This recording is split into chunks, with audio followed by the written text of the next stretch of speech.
À quoi cela sert-il d'avoir une conscience si nous ne portons pas attention à ce qu'elle nous dit? Et à quoi sert-il aussi à ceux qui se sont identifiés à Jésus-Christ d'avoir reçu le Saint-Esprit dans leur cœur s'ils ne portent pas attention au témoignage qu'il met en eux? Et c'est pour cette raison que Jésus-Christ donne cet exemple qui se trouve dans le livre de l'Apocalypse, qui nous explique qu'il peut arriver à Dieu de frapper à la porte du cœur d'un de ses enfants. Mais faisons attention que si c'est notre cas, où Dieu frappe à la porte de notre cœur, que nous fassions la sourde oreille. Et c'est bon justement de lire ces paroles qui se trouvent dans le livre de l'Apocalypse au chapitre 3 et dans les versets 19 et 20 qui nous dit « Ceux que j'aime, je les reprends et je les éduque sévèrement. Secoue donc ton indifférence, ranime ton zèle et change. Me voici, debout devant la porte, je frappe.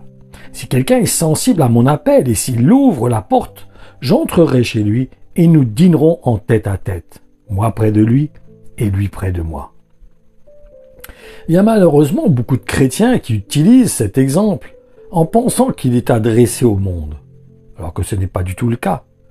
Cet exemple concerne les enfants de Dieu. Dans le contexte, il est clair qu'il concerne les disciples de Jésus-Christ. Par contre, je réitère ce que j'ai dit juste avant, faisons attention à ne pas faire la sourde oreille lorsque Jésus-Christ ou Dieu lui-même vient frapper à la porte de notre cœur. Parce que si cela arrive à un enfant de Dieu d'endurcir son cœur, est-ce que vous pensez réellement qu'il va malgré tout bénéficier du salut?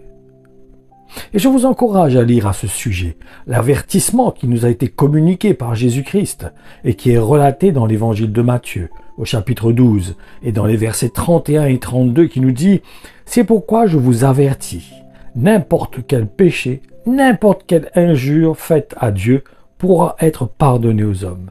Mais si quelqu'un fait une injure au Saint-Esprit, cela ne lui sera pas pardonné. En effet, si quelqu'un contredit le Fils de l'homme, il recevra le pardon.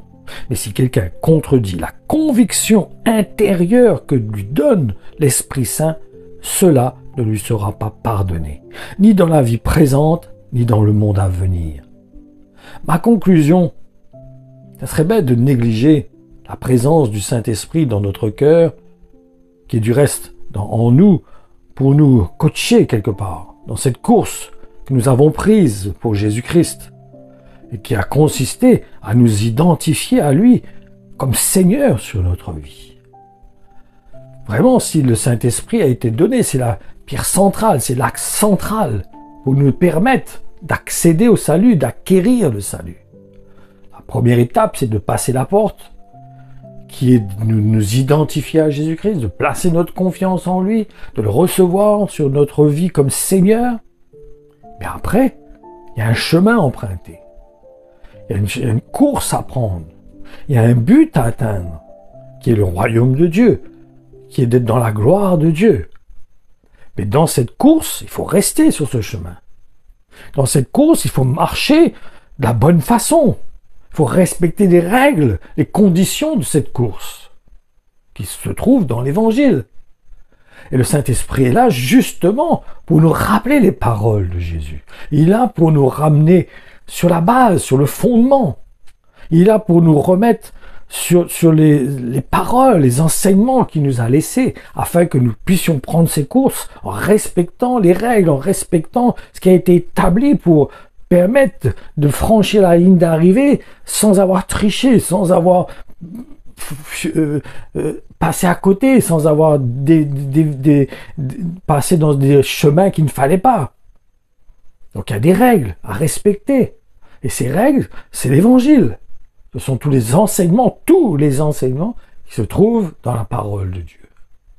Donc considérons cela, considérons cette présence en nous qui témoigne des enseignements de Jésus-Christ, qui nous rappelle ce que Christ a dit, ce qu'il nous a enseigné, ce qu'il nous a communiqué.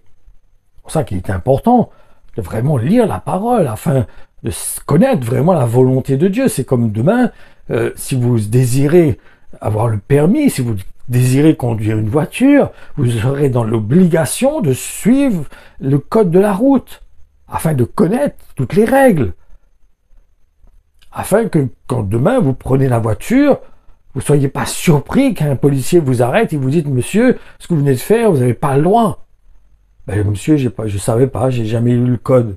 Ah ben c'est encore pire si vous n'avez pas passé votre code, monsieur. Là, c'est la prison directe.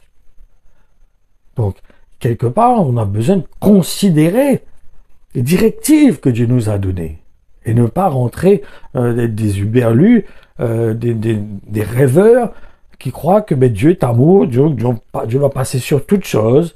Demain, le policier, lui aussi, il est amour. On passe un feu rouge, il va nous laisser passer le feu rouge. Il va dire continuez, mais c'est pas grave. Non, il va nous arrêter, il va vouloir nous éduquer. Il va pas seulement vouloir nous mettre une amende. Son but, c'est pas seulement de mettre une amende. Le but, c'est d'éveiller en nous apprendre à considérer les dangers de brûler un feu rouge, les conséquences que cela va produire. C'est pareil dans notre marche chrétienne. Ça veut dire que entre nous, nous avons besoin de nous enseigner, de nous conduire dans la vérité afin de savoir, de connaître dans cette cause que j'ai prise avec Jésus-Christ, ce que cela me coûte, qu'est-ce que cela me demande. C'est pour ça que Jésus-Christ disait que celui qui veut me suivre sur ce chemin, qu'il renonce à lui-même, qu'il porte sa croix. C'est important de saisir tout cela. Et pas croire que, ben, voilà, moi j'ai les mains dans les poches, je prends ce chemin, mais les mains dans les poches, je prends mon chemin, je prends comme j'ai envie, comme bon me semble, je passe des petits chemins, droite, petite main, gauche, je suis pas les balises, je suis pas les directives que Dieu m'a données la manière de prendre ce chemin, et je pense que ben, je vais arriver jusqu'au bout, et je pourrais passer la ligne d'arrivée et avoir la médaille. Non, non, la parole de Dieu est très claire.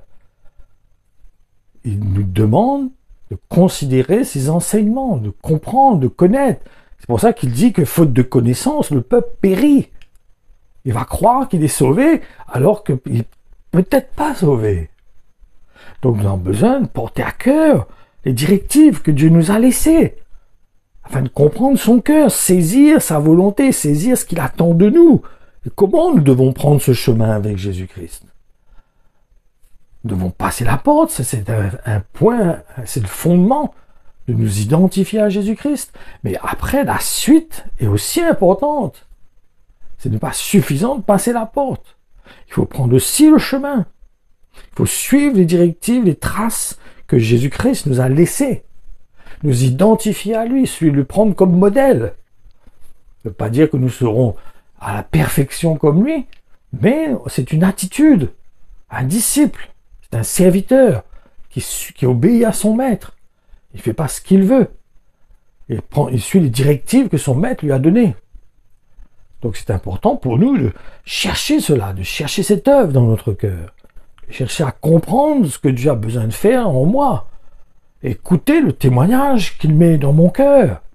Considérer la façon qu'il m'interpelle des fois, de manière des fois qu'il me reprend, de manière que des fois il me met des paroles dans mon cœur pour me montrer le chemin que je dois prendre.